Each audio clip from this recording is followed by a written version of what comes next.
पटना में राजद के प्रवक्ता शक्ति सिंह यादव ने कहा कि तेजस्वी यादव ने जो एक्स पर पोस्ट कर मांग किया वह सही है। केंद्र सरकार के द्वारा जनगणना का फैसला यह पहला पड़ाव है। हमारी मांगे जुडिशरी में भी आरक्षण लागू हो, प्राइवेट नौकरी में भी आरक्षण लागू हो। जनगणना की कैबिनेट से स्वीकृति एक पहला पड़ाव है। अभी तो और चीजें बाकी है। लोकसभा और विधानसभा क्षेत्र जो देश भर में है उनमें पिछड़े तो पिछड़ी जातियों के लिए आरक्षण, न्यायपालिका में आरक्षण, निजी क्षेत्रों में आरक्षण, ठेकेदारी में आरक्षण और फिर जो हालात देश की उभर कर के सामने आएगी और जो उभर कर आया था उन सबों के हिसाब से इस देश का बजट भी तैयार करना। मखदूम बाबा के मजार पर राष्ट्रीय लोक जनशक्ति पार्टी रामविलास पासवान पार्टी के अति पिछड़ा प्रकोष्ठ के प्रखंड अध्यक्ष तेजू पासवान द्वारा आज चादर पोशी कर आपसी भाईचारा और देश की अमन चैन की दुआ मांगी गई। वहीं चादर पोशी के दौरान हिंदू और मुस्लिम समुदाय के लोग मौजूद रहे। इस दौरान लोजपा जिला महासचिव रविंद्र प्रसाद ने कहा कि हर साल मखदूम बाबा की मजार पर चादर पोशी की जाती है। वहीं प्रखंड अध्यक्ष तेजू पासवान ने बताया कि 10 सालों से मखदूम बाबा के मजार पर चादर पोशी करता आ रहा हूं।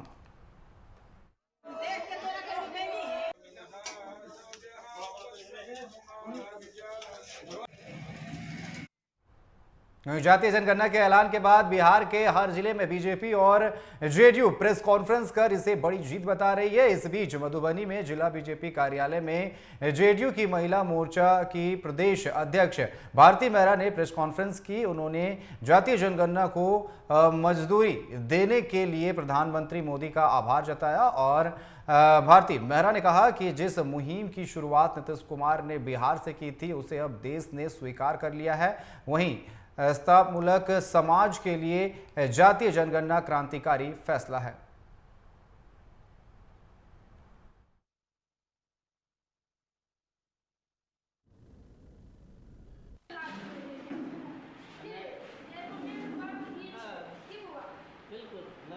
प्रधानमंत्री माननीय नरेंद्र भाई मोदी जी के प्रति आभार प्रकट करते हैं कि उन्होंने जिसकी शुरुआत माननीय नीतीश कुमार जी ने की थी उसको राष्ट्रीय स्तर पर उसकी स्वीकृति दी है।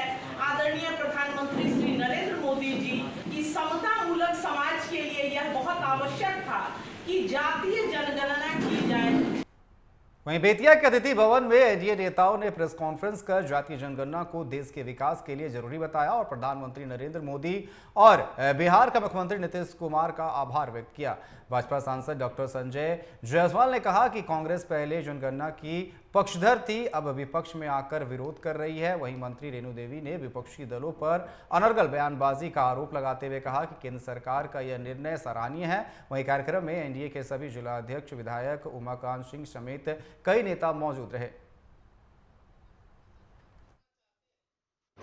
2011 जनगणना के साथ नहीं करेंगे।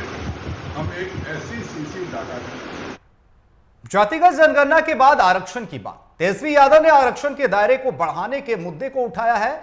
एनडीए इसको लेकर जहां अपनी पीठ थपथपा रही है, वहीं महागठबंधन की तरफ से आरजेडी और कांग्रेस इसे अपनी पुरानी लड़ाई बताकर जीत मिलने की बात कह रही है। दरअसल आरजेडी लगातार जातिगत जनगणना को अपना मुद्दा बताती रही है। वहीं अब इस पर केंद्र से मंजूरी के बाद तेजस्वी यादव ने कहना शुरू कर दिया है कि यह उनके पिता लालू प्रसाद यादव और आरजेडी की लंबी लड़ाई का परिणाम है कि केंद्र सरकार ने उनकी मांग को मान लिया है। वहीं अब तेजस्वी यादव ने फिर से एक ट्वीट किया जिसमें उन्होंने प्राइवेट से लेकर कई क्षेत्रों में आरक्षण के मुद्दों को गरमा दिया। फिलहाल इस क्रेडिट कार्ड की होड़ पर बनी एक रिपोर्ट को देखिए।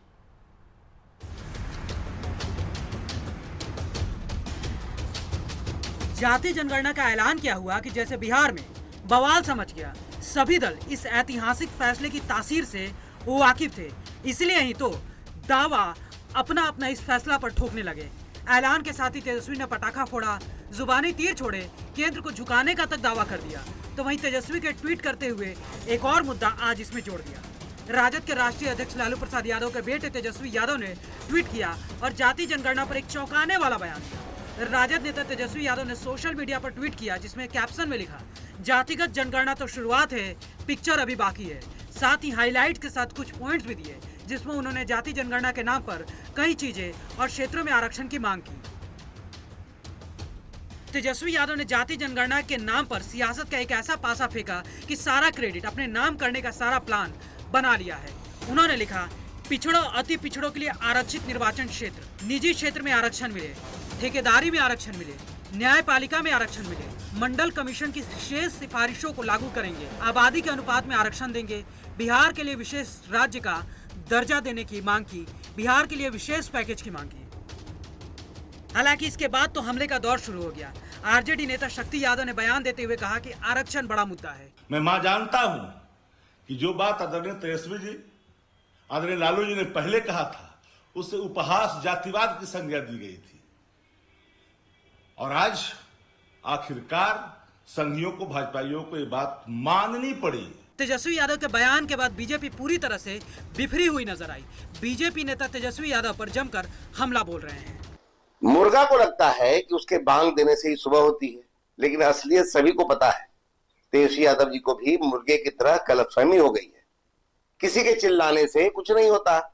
मोदी सरकार सभी वर्गों को साथ लेकर चलती है और सभी का हित देखती है। तेजस्वी यादव जी के पास अब चुनाव के लिए कोई मुद्दा ही नहीं रहा, इसलिए तिलमिलाए हुए झूठे वादे और दावे की एक लंबी फहरिस्त जारी कर दी है। यह सब सिर्फ दिखावा है। तेजस्वी जानते हैं कि न उनकी कभी सरकार बनेगी, न वादे पूरे होंगे। अब एक बार बिहार में आरक्षण की स्थिति को समझते हैं। जाति जनगणना के बाद आरक्षण को लेकर बवाल क्यों मचा है। 2011 तक जो बातें लिखी जाती थी और बताई जाती थी जनगणना को लेकर, उसमें लगभग आपको जानकर आश्चर्य होगा कि SC ST का ही डाटा दिया जाता था और OBC अन्य पिछड़ा वर्ग का डाटा कभी नहीं दिया जाता था। ऐसा इसलिए क्योंकि लालू जी भी जब शासनकाल में थे, कुछ हमारे एक मीडिया के RJD के साथी एक तर्क कर रहे थे कि कान पकड़कर हमने करवाया, तो उसका तात्पर्य यही था कि मोदी है तो मुमकिन है। उस पर भी नजर डालते हैं। दरअसल बिहार में जहां 2025 में विधानसभा चुनाव होने हैं, जाति जनगणना एक प्रमुख मुद्दा है। बिहार में 2023 के जाति सर्वेक्षण में 36% OBC और 27% अति पिछड़ा वर्ग यानी EBC की पहचान हुई थी, यानी कि 63% आबादी यहाँ पिछड़ों की है। बिहार में RJD और JDU के मजबूत होने का एकमात्र कारण पिछड़ा और अति पिछड़ा वोट में दोनों ही पार्टियों का कब्जा होना रहा है। दुर्भाग्य से बीजेपी अभी भी इन दोनों पार्टियों के बीच में अपनी जगह नहीं बना पाई है। बीजेपी ने इस राज्य में आज की तारीख में पार्टी अध्यक्ष, डिप्टी CM आदि पदों पर दिलीप जायसवाल, सम्राट चौधरी आदि जैसे पिछड़ी जाति के लोगों को बैठाया है, लेकिन इसका कितना असर होगा यह तो चुनाव के नतीजों के बाद ही पता चलेगा। हालांकि तेजस्वी इस पूरे मामले को लपकने के लिए पूरी तरह से तैयार नजर आ रहे हैं। Bureau report TV45। वहीं पटना जंक्शन स्थित मल्टी पार्किंग हब और अंडरपास का पथ निर्माण मंत्री नितिन नवीन ने निरीक्षण किया। इस दौरान उन्होंने कहा कि राजधानी को नई झलक देने के लिए मुख्यमंत्री नीतीश कुमार का हमेशा प्रयास रहा है और उन्हीं के निर्देश पर सबवे के माध्यम से मल्टी लेवल पार्किंग तक का काम किया गया। 100 करोड़ की लागत से बनी इस अंडरपास से लोगों को जाम की समस्या से निजात मिलेगा।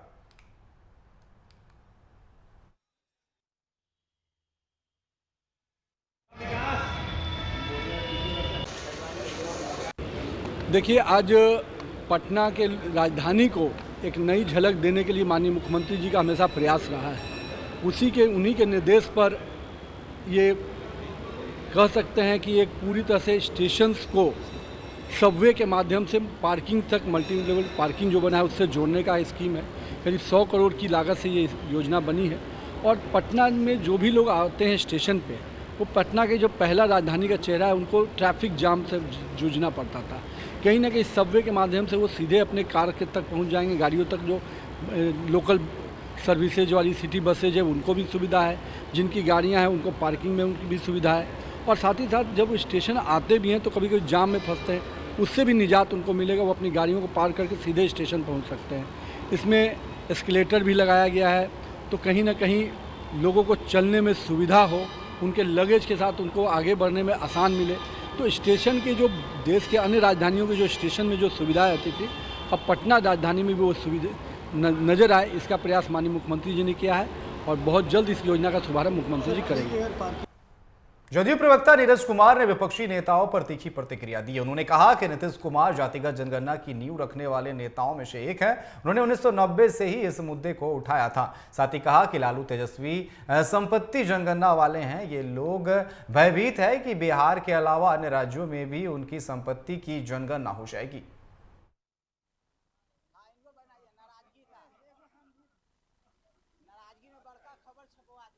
मुमकिन है, नीतीश है तो निश्चिंत है। आजादी के लंबे अरसे के बाद जातिगत जनगणना हुई और इसका इतिहास में जब नाम दर्ज होगा तो माननीय नरेंद्र मोदी का होगा और माननीय नीतीश कुमार जी ने जो रोशनी दिखाया।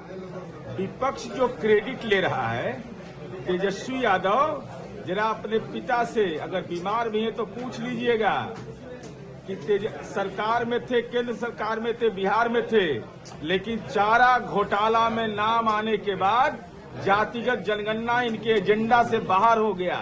ये तो संपत्ति गणना वाले हैं और भयभीत हैं कि भाई अगर जातिगत जनगणना हो जाएगा पूरे देश में तो बिहार की सब। छपरा में एनडीए गठबंधन के घटक दलों ने प्रेस वार्ता कर पूर्व सांसद चंद्रशेखर प्रसाद चंद्रवंशी ने कहा कि देश में पहली बार नरेंद्र मोदी जी की नेतृत्व वाली एनडीए की सरकार ने देश में जनगणना के साथ जातीय जनगणना कराने का अभूतपूर्व निर्णय लिया गया है। वहीं जातीय जनगणना से देश की आर्थिक और शैक्षणिक सामाजिक स्थितियों पर वस्तु स्थिति का पता चलेगा। वहीं भारतीय जनता पार्टी के प्रदेश प्रवक्ता असितनाथ तिवारी ने कहा कि कांग्रेस पार्टी अपने स्थापना काल से जातीय जनगणना का विरोध करती आई है। सर्वप्रथम भारत के प्रथम प्रधानमंत्री नेहरू ने जातीय जनगणना का विरोध किया था।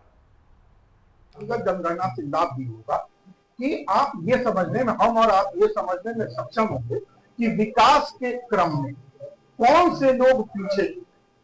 जातीय जनगणना सिर्फ गिनती पर नहीं होती, एक अध्ययन होता है, एक स्टडी होती है जिसमें सोशल स्टडी करते हैं और सामाजिक अध्ययन से आप ये जान पाते हैं कि विकास के क्रम में वो कौन से लोग हैं जो पीछे छूट गए हैं। क्या तमाम जातियों का कुछ हिस्सा पीछा छूट गया है या वाकई सही मायने में कुछ खास जातियां हैं जो सर्वाधिक पीछे रह गई है। आपका अभिप्राय क्या है? संख्या, उनकी आर्थिक स्थिति? देखिए, दो तीन चीजें होती हैं, सामाजिक स्थिति, आर्थिक स्थिति और शैक्षणिक स्थिति। ये सर्वाधिक महत्वपूर्ण होते हैं और इस अध्ययन के जरिए सरकारें वही पता करने की कोशिश करती हैं कि कौन सा क्लास है जो इन तीनों मानकों में अभी भी बहुत पीछे छूट गया है, वो रफ्तार नहीं पकड़ पाया है। हर जात के लोग अपनी अपनी जनसंख्या के लिए दावा करते हैं, इसलिए इसकी जातीय जनगणना कराई जाए। उससे लोगों के असली आंकड़ा पता चलेगा और उस पर निर्णय लेने में राजनीति को भी सुविधा होगी। तो वह आज शुभ दिन आ गया कि हमारे प्रधानमंत्री जी इसको पूरे देश में शुरू करने जा रहे हैं। इसलिए हम लोग यह प्रेस वार्ता के माध्यम से पूरे जनता को बिहार में बताना चाहते हैं कि यह जातीय गणना जो होने जा रहा है, इससे जातीय गणना ही नहीं है, इसमें उनके आर्थिक जो स्थिति है उसकी भी गणना होगी और उसके उस अनुसार। वहीं जातिगत जनगणना को लेकर बिहार के पूर्व उद्योग मंत्री शमीर महासेठ ने मधुबनी में प्रेस कॉन्फ्रेंस की। इस दौरान उन्होंने कहा कि लालू प्रसाद यादव और तेजस्वी यादव की जीत हुई है। इसके साथ ही उन्होंने कहा कि 2003 से जातिगत जनगणना को लेकर लड़ाई लड़ी जा रही थी, जो अब पूरी हुई है। इसके साथ ही उन्होंने कहा कि जातिगत जनगणना कराना देश के हित में जरूरी है।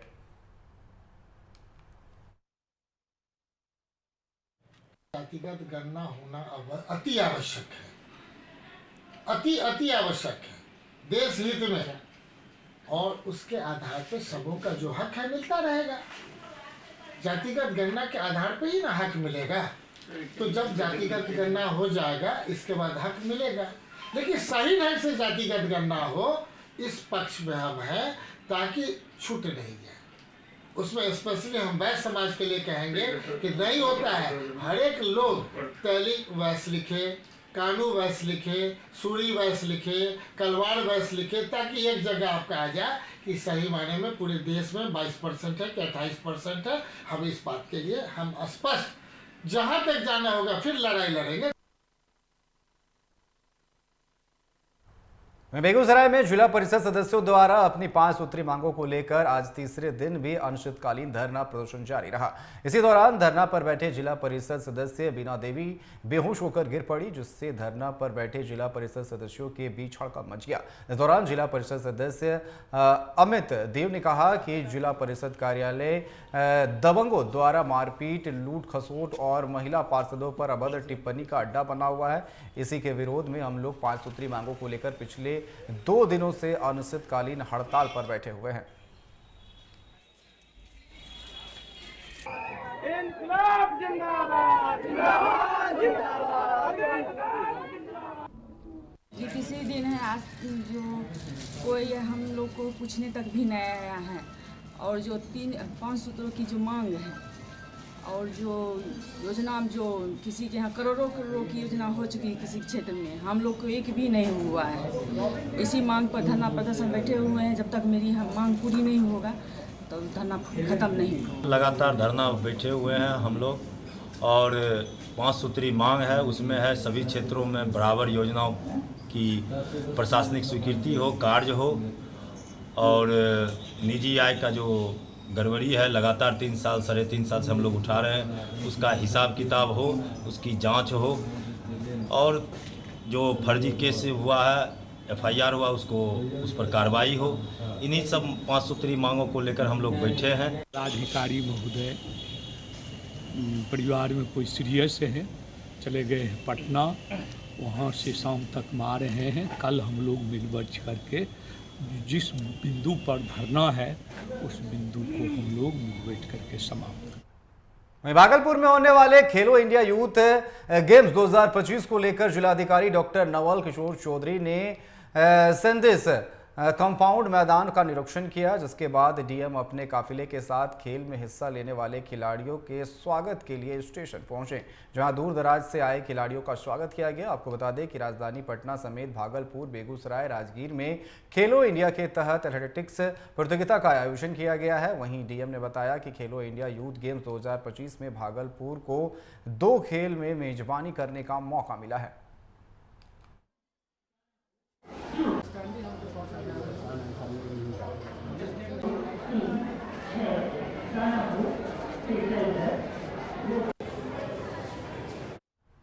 वहीं सीतामढ़ी में अब पाताल से ढूंढकर खोजी कुत्ते शराब की बड़ी खेप बरामद कर रहे हैं। दरअसल उत्पाद विभाग की टीम शराब को बरामद करने के में खोजी कुत्ते का सहारा ले रहे हैं। वहीं सीतामढ़ी के नानपुर थाना क्षेत्र के विभिन्न इलाकों में खोजी कुत्ते देशी शराब को बरामद करने में उत्पाद विभाग की मदद कर रहे हैं।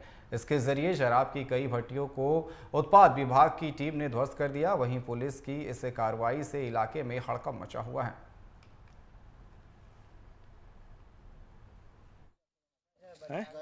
कहाँ मिला?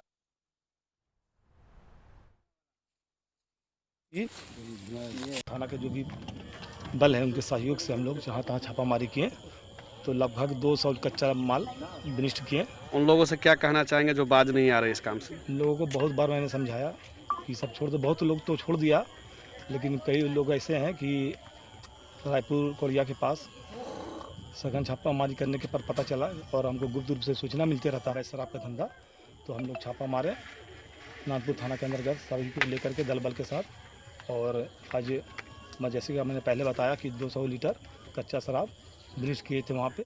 जमुई के झाझा पुलिस ने अलग अलग थानों में 3 हत्याकांडों के 3 अभियुक्तों को गिरफ्तार की जानकारी दी है। दरअसल चकाई प्रखंड के चेरा थाना में पति की हत्याकांड की फरार अभियुक्त सूरजमुनि मुर्मू को गिरफ्तार किया गया है। वहीं देवनंदन यादव की हत्या मामले में फरार चल रहे अपराधी को गिरफ्तार कर लिया गया है। साथ ही पत्नी की हत्या के आरोप में फरार अभियुक्त श्याम सुंदर पंडित को भी पुलिस ने गिरफ्तार कर लिया है।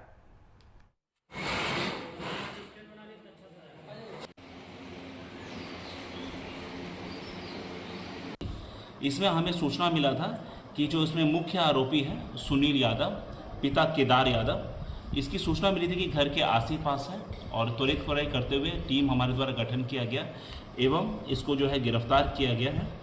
इसमें जैसा कि आप लोगों को पता है कि इस कांड के जो ये है देवनंदन यादव हैं, जिनकी वादी थे, हथियार से गला एवं हाथ काटकर माथे में गोली मारकर हत्या कर दी गई थी एवं लाश को तिलैया बहियार में फेंक देने का आरोप में ये प्रतिवेदित किया गया था।